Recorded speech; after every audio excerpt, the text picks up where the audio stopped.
자, 바로 시작해 볼까요? 오늘 이야기는요, 우리 모두가 언젠가는 마주하지만 사실 제대로 이야기 나눠본 적은 거의 없죠. 바로 애도에 관한 겁니다. 우리가 상실과 슬픔을 다루는 현재의 방식을 한번 깊숙이 들여다보겠습니다. 소중한 사람을 잃었을 때 당신은 어디로 가시나요? 아마 이 질문에 바로 대답하기가 쉽지 않으실 거예요. 그만큼 개인적이면서도 또 우리 모두의 경험이니까요. 바로 이 질문에서 오늘 이야기를 시작해볼까 합니다. 아마 대부분의 분들이 떠올리는 곳 거의 똑같을 거예요. 바로 병원 장례식장이죠. 맞아요. 우리에게 너무나 익숙한 그 풍경, 빈소를 차리고 조문객을 맞이하고 발인까지. 죽음과 관련된 거의 모든 절차가 이 한 공간에서, 그것도 정말 짧은 시간 안에 다 이루어집니다.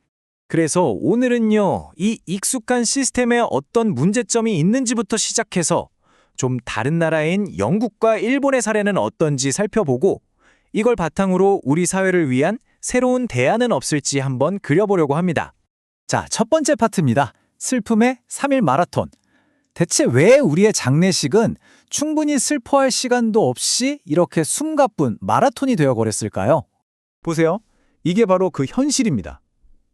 사망 진단서가 딱 발급되는 그 순간부터 정말 무슨 경주를 하듯이 모든 절차가 착착착 진행돼요. 슬픔에 잠길 틈?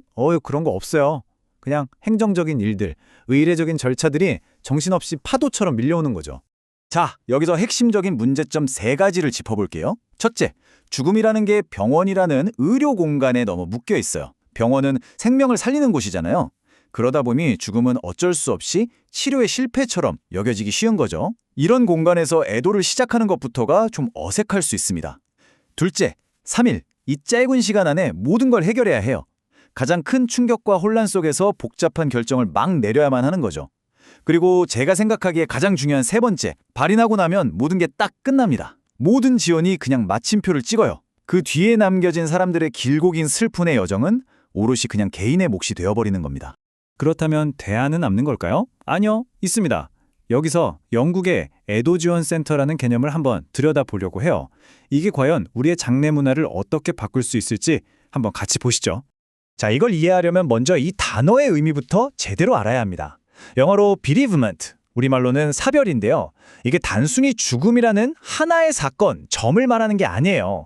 그게 아니라 죽음으로 인해 남겨진 사람들이 겪는 그 모든 시간과 경험, 그 전체를 포함하는 선의 개념인 거죠. 관점 자체가 완전히 바뀌는 겁니다. 이 표를 보시면 그 차이가 정말 한눈에 들어옵니다. 보세요. 기존 병원 장례식장은 의례와 절차, 그러니까 죽음을 처리하는 데 초점이 맞춰져 있죠. 반면에 애도 지원센터는요, 남겨진 사람의 경험, 즉 상실 후의 삶을 지원하는 데 초점을 맞춥니다. 기간도 달라요. 3일짜리 행사가 아니라 계속되는 여정으로 보는 거죠. 목표도 당연히 다르겠죠? 죽음의 처리가 아니라 상실 후의 삶을 지원하는 것. 와, 이건 뭐 철학 자체가 완전히 다른 겁니다. 좋아요. 그럼 구체적으로 어떤 지원을 한다는 걸까요? 애도 지원 센터가 제공하는 이 통합적인 돌봄 시스템을 크게 2개의 기둥으로 나눠서 한번 살펴보겠습니다. 첫 번째 기둥은 바로 이런 실무적인 지원입니다. 생각해보세요. 갑자기 가족을 잃으면 정말 경황이 없잖아요. 사망 신고는 어떻게 하고 상속이나 연금 문제는 또 뭐고 뭘 어디서부터 해야 할지 막막하죠. 바로 이런 것들을 체계적으로 안내해 주는 거예요. 슬픔에 빠져 있는 것도 힘든데 이런 행정적인 부담까지 다 떠안지 않도록 든든하게 도와주는 거죠. 그리고 여기가 정말 중요한 부분입니다. 바로 정서적 지원. 장례식이 끝나고 조문객들도 다 돌아가고 모두가 일상으로 돌아갔을 때 그때 진짜 고립감과 슬픔이 밀려오거든요. 그걸 보듬어 주는 거예요. 전문적인 상담도 해주고 또 중요한 건 비슷한 아픔을 겪은 사람들끼리 모여서 서로에게 힘이 되어주는 거죠. 그리고 핵심, 이게 일회성이 아니라 몇 달 혹은 몇 년 동안 지속적으로 이어진다는 겁니다. 그런데 진짜 놀라운 점이 뭔지 아세요? 이 핵심적인 서비스들이 대부분 공짜라는 겁니다. 영원. 이게 뭘 의미하냐면요. 죽음이라는 엄청난 사건 앞에서 적어도 돈 때문에 필요한 지원을 받지 못하는 일은 없어야 한다. 이런 강력한 사회적 합의가 그 바탕에 깔려 있다는 거죠. 자, 이제 여기서 한 걸음만 더 나아가 볼게요. 장례식장에 또 다른 중요한 역할이 있죠. 바로 고인을 모시는 안치 기능. 여기에 대한 아주 혁신적인 아이디어를 좀 소개해 드릴게요. 핵심은 아주 간단합니다. 고인을 모시는 장소, 즉 어디서 모실지와 장례 절차를 진행하는 어떻게를 분리하자는 거예요. 지금처럼 병원 장례식장에서 이 모든 걸 한꺼번에 약간 끼워 팔기식으로 해결하는 게 아니라 그 선택권을 유족에게 다시 돌려주자는 겁니다.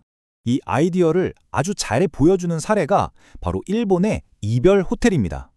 한번 상상해 보세요.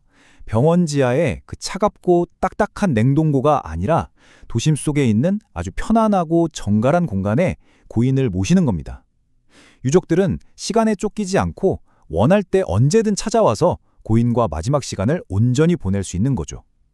고인을 그냥 처리해야 할 대상이 아니라 마지막 순간까지 존엄한 한 사람으로 대하는 것, 그 차이가 느껴지시죠?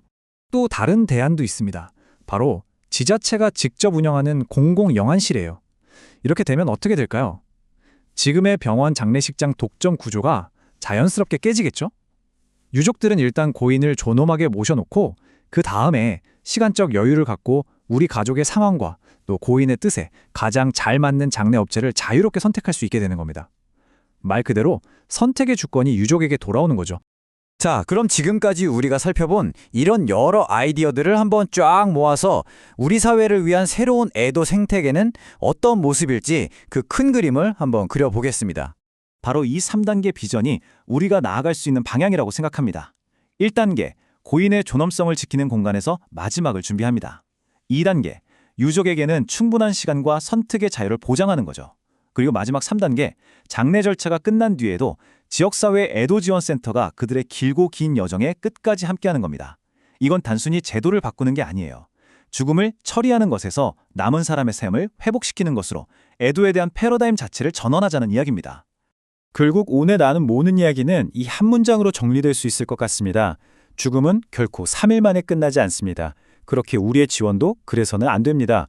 와, 정말 그렇죠. 죽음은 3일이라는 시간으로 결코 마침표를 찍을 수 없습니다.